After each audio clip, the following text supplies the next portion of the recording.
بسم اللہ الرحمن الرحیم۔ السلام علیکم ناظرین، میں عمران خان، آپ دیکھیں میرا یوٹیوب چینل۔ ناظرین، کراچی کے جو متواتر ایک سیاسی ماحول، جو ایک کراچی کی سیاست میں ایک ہلچل ہے، جس سے آپ سب لوگ بخوبی واقف ہیں کہ ایم کیو ایم پاکستان کے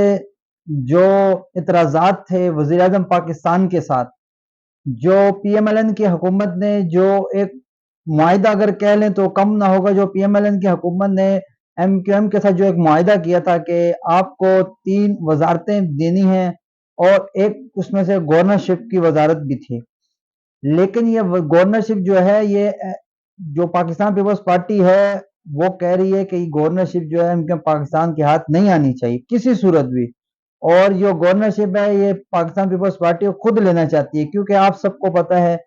سندھ میں پاکستان پیپلز پارٹی کی حکومت ہے، وزیر اعلیٰ پاکستان پیپلز پارٹی کا، اور تمام کے تمام مشیر وزیر جو صوبائی ہیں وہ تمام کے تمام پاکستان پیپلز پارٹی کے ہیں۔ اب ان تمام کے اوپر اگر گورنر کو بٹھا دیا جائے، وہ گورنر ہو ایم کیو ایم پاکستان کا، تو آپ سب کو پتہ ہے ایم کیو ایم پاکستان اور پاکستان پیپلز پارٹی کی ماضی میں بھی دیکھ لو آپس میں کسی صورت نہیں بنتی، اور جب کبھی پھنس رہے ہوں یہ دونوں پارٹیاں، بالخصوص پاکستان پیپلز پارٹی جب کہیں اس کو مشکلات کا سامنا ہو، تب یہ ایم کیو ایم پاکستان کے پاس آ جاتی ہے، اور یہی ایم کیو ایم پاکستان جس کو بدستور پاکستان پیپلز پارٹی پوچھتی تک نہیں ہے، یہی ایم کیو ایم پاکستان جب پاکستان پیپلز پارٹی پہ مشکل وقت آتا ہے، پاکستان پیپلز پارٹی کے رہنما جب بہادر آباد یا ماضی میں 9-0 آتے تھے، تو یہی ایم کیو ایم جو تھی ماضی میں بھی اور ابھی بھی یہ ان کے پاس چلی جاتی ہے، اور ان کی جو ڈیمانڈ ہوتی ہے ان کو وہ پورا کر دیتی ہے۔ ابھی جب انتخابات شروع تھے، انتخابات سے پہلے یا انتخابات کے بعد میں ایم کیو ایم پاکستان کا جو پاکستان پیپلز پارٹی پہ میئر شپ کے حوالے سے یا دوسرے اعتراضات تھے، وہ تمام کے تمام ایک طرف انہوں نے رکھ دیے تھے، لیکن جیسے ہی وزیر اعظم کا انتخاب ہوا، اب نون لیگ کے ساتھ جو ان کی ایک میٹنگز تھی، جو متواتر میٹنگز ہوتی رہی ہیں، جس میں 2 ویڈیو آڈیو لیک بھی ہوئی، 2 میٹنگ کی جو ان کی اپنی میٹنگ تھی رابطہ کمیٹی کی۔ اب بات یہ تھی کہ یہ وزیر اعظم کی سیٹ کے لیے جو انہوں نے وزارتیں مانگی، وزیر اعظم نے ان سے ووٹ لے لیا، لیکن ان کو وہ وزارتیں نہیں ملی۔ دوسری جانب جب آصف علی زرداری صاحب صدر کے امیدوار تھے اور بلاول خود آئے تھے خالد مقبول صدیقی کے ساتھ، انہوں نے مل کے ایک پریس کانفرنس بھی کری تھی، اور اس کے ساتھ ساتھ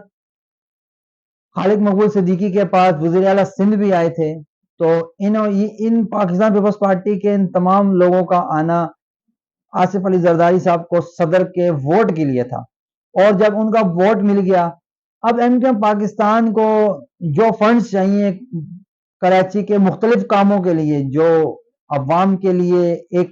فلاح کے کام ہیں، جس میں بہت سارے مسائل ہیں، پانی کے مسائل اور سڑکوں کے مسائل، اور یہ جو گرین لائن کا منصوبہ ہے، اس کے یہ تمام تر جو سڑکوں کے مسائل بھی ہیں، ان تمام مسائل کے اندر ایم کیو ایم پاکستان کے جو نمائندے ہیں، اب کراچی کی یہ واحد جماعت ہے جس نے اتنی سیٹیں لی ہیں کراچی سے، اب یہ کام کرنا چاہ رہے ہیں، لیکن اب ان کو کام کیسے کیا جائے، کیونکہ یہ کام کیسے کریں گے جب ان کو حکومت فنڈ ہی نہیں دے گی۔ اب جب بھی نون لیگ ان کو فنڈ دینے کی کوشش کرے بھی تو پاکستان پیپلز پارٹی بالکل منع کر رہی ہے، ان کو بالکل فنڈ نہیں دیا جائے۔ اب ان کے پاس اختیارات کا رونا، اب یہ آپ نے پہلے بھی سنا ہوگا، ماضی میں جب میئر کراچی وسیم اختر صاحب تھے، تو جب ان سے میڈیا یا کوئی بھی کسی یونیورسٹی یا کالج میں جا کے جب تقریب میں جاتے تھے، ان سے یہی سوال ہوتا تھا، تو وہ انتخابات کا رونا روتے تھے۔ تو اب بھی وہی مسائل درپیش ہیں ایم کیو ایم پاکستان کو، کہ اتنے نمائندے قومی اسمبلی میں ہونے کے باوجود اور صوبائی اسمبلی میں ہونے کے باوجود ایم کیو ایم کے پاس سوائے اختیارات کا رونا اس کے علاوہ کچھ بھی نہیں ہے۔ صرف اور صرف ایم کیو ایم پاکستان نے سیٹیں لی ہیں، ایم این ایز ان کے بنے ہیں اور ایم پی اے جو صوبائی اسمبلی کے بنے ہیں، لیکن ان کے پاس اختیار نہیں ہے۔ اختیار سارے کے سارے صوبائی اسمبلی کے پاس ہیں، جو وزیر اعلیٰ کے پاس ہیں، اور باقی پی ایم ایل این کے پاس ہیں۔ ان کے پاس اختیار کوئی نہیں ہے، یہ صرف اتحادی بنے ہیں۔ آپ سب کو پتہ ہے پاکستان پیپلز پارٹی نے وزیر اعظم کو ووٹ دیا، لیکن انہوں نے حکومت میں آنے کی کوئی خواہش نہیں رکھی اور حکومت سے وہ دور ہیں۔ انہوں نے کہا ہم حکومت کے ساتھ نہیں بیٹھیں گے، البتہ حکومت کا صرف ساتھ دیں گے۔ تو یہ شرائط پاکستان پیپلز پارٹی کی شرائط میں سے ایک شرائط تھی۔ اسی طرح جب آصف علی زرداری صدر بنے تو پی ایم ایل این نے باقی اتحادیوں نے ان کو ووٹ دی اور وہ بھاری اکثریت سے صدر بنے۔ اب ایم کیو ایم پاکستان کو پی ایم ایل این نے بھی یوز کیا اور ایم کیو ایم پاکستان کو پاکستان پیپلز پارٹی نے بھی یوز کر دیا۔ اب ان دونوں نے یوز کر کے اب ان کو ایک ٹیشو پیپر کی طرح پھینک دیا۔ ابھی جو گورنر سندھ جو کمران ٹیسوری صاحب ہیں، آپ سب کو پتہ ہے انہوں نے کام تو ابھی تک کچھ کیا نہیں۔ ایک انہوں نے کام کیا ہے، کتنا بڑا گھنٹہ لگا دیا گورنر ہاؤس کے باہر، بس اس کو عوام بجائے اور اندر جا کے اپنی شکایات درج کریں، ہونا کچھ بھی نہیں ہے۔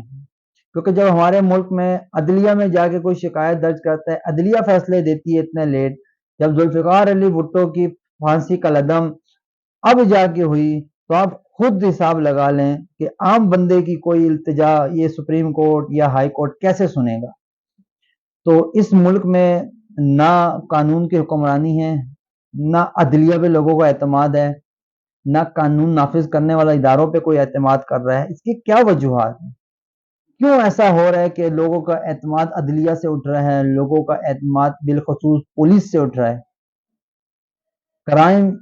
کراچی میں مسلسل بڑھے جا رہے ہیں، مسلسل۔ اب رمضان کی آخری راتیں چل رہی ہیں، آخری ان ایام میں بالخصوص عید قریب آ رہی ہے، تو اب کرائم بے تحاشا بڑھ رہے ہیں اور ان کی روک تھام کے لیے اگر اقدام نہیں اٹھائیں گے تو کئی ایسے لوگ ہوں گے بیچارے جو اپنی عید کی خوشیوں سے متاثر ہو جائیں گے۔ قانون نافذ کرنے والوں اداروں کو چاہیے اب آپ گشت بھی کریں، اپنی گاڑیاں گشت پہ بھی لے کے جائیں اور پیری بھی دیں تاکہ عوام سہولت آپ سے حاصل کر سکے۔